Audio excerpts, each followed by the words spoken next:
बिस्मिल्लाहिर्रहमानिर्रहीम। दोस्तों, मैं हूं सईद एजाज़ गिलानी। उर्दू कनाडा के प्लेटफॉर्म से एक नई वीडियो के साथ हाज़िर हैं।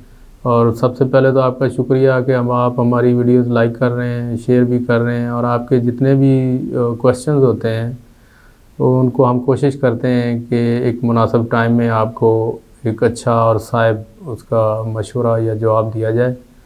तो आज जिस वीडियो के साथ हम आए हैं वो है कनाडा में जॉब्स के लिए सिफारिश चलती है या मेरिट पे मिलती है।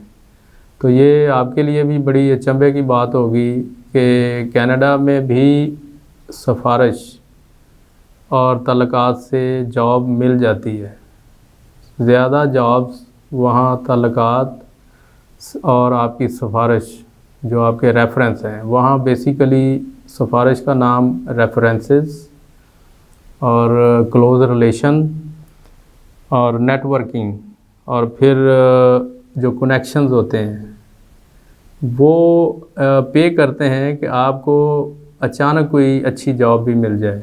उसकी वजह यह है कि जो जॉब्स एडवर्टाइज़ होती हैं ऑनलाइन, जो उनकी वेबसाइट्स हैं, जैसे गवर्नमेंट की वेबसाइट है, इसके अलावा बहुत सारी वेबसाइट्स हैं, उनमें आमतौर पे देखा ये गया है कि 10% जॉब्स जो हैं वो अगर आप अप्लाई करेंगे तो मिलने के 10% चांस होते हैं।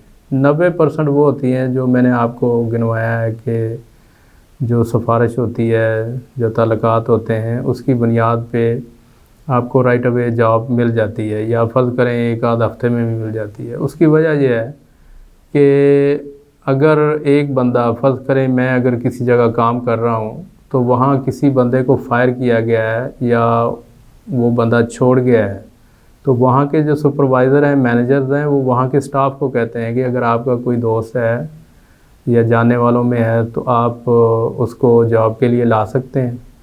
तो उससे ये होता है कि राइट अवे उनको एम्प्लॉय मिल जाता है। अगर वो प्रोसेस में जाएंगे, उसको एडवर्टाइज़ करेंगे, तो वहाँ पे वो फिर रेज़्यूमे आएगा, एप्लीकेशंस आएंगी, उनके इंटरव्यू करेंगे, उनकी स्क्रूटनी होगी सारा, तो वो इस तरह का प्रोसेस वो अफोर्ड नहीं करते।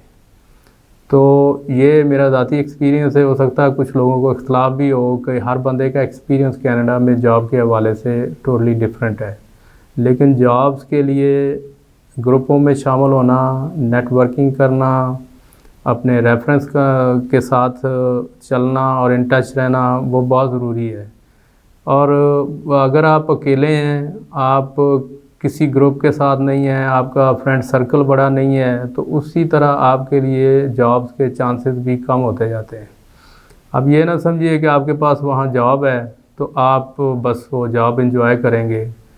मैंने बहुत सारे ऐसे केसेस देखे हैं कि कई कॉरपोरेशंस, कई ऑफिसेस के अंदर आपको आज शाम को कह दिया जाता है कि जी आप कल से जॉब पे नहीं आएंगे। ये उनकी अपनी पॉलिसी होती है और वो बताते भी नहीं कि इसकी वजह क्या है। इसलिए हायरिंग फायरिंग जो है वो कनाडा की इंडस्ट्री का हिस्सा है। इसलिए ज़्यादा बेहतर है कि आप कुछ ऐसे आपके अंदर स्किल्स होनी चाहिए जो आपकी मौजूदा जॉब के अलावा भी आपको पे कर सकें, क्योंकि अगर आप जॉब से फायर हो गए तो आपके अखराजात तो उसी तरह चलते रहेंगे ना। तो इसलिए कनाडा की जॉब के अंदर, इंडस्ट्री के अंदर जॉब हासिल करने के लिए आपके भी नोटिस में होगा, या आप अगर कनाडा जाएंगे तो आपको अंदाज़ा होगा कि वहाँ लोगों ने सिक्योरिटी के लाइसेंस ले रखे होते हैं जॉब्स के लिए।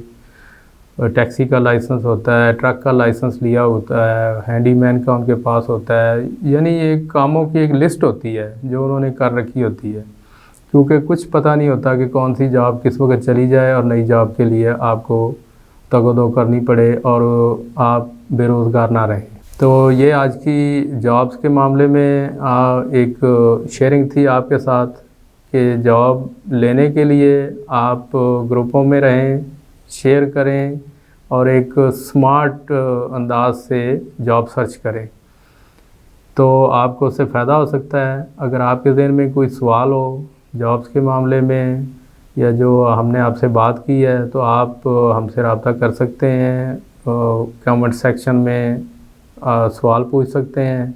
आप हमारी वीडियोस देख रहे हैं, आपका शुक्रिया। आप हमारी वीडियो को लाइक एंड शेयर करें और हमारे यूट्यूब चैनल को भी सब्सक्राइब करें। इंशाल्लाह आपके साथ अगली वीडियो में फिर मुलाकात होगी।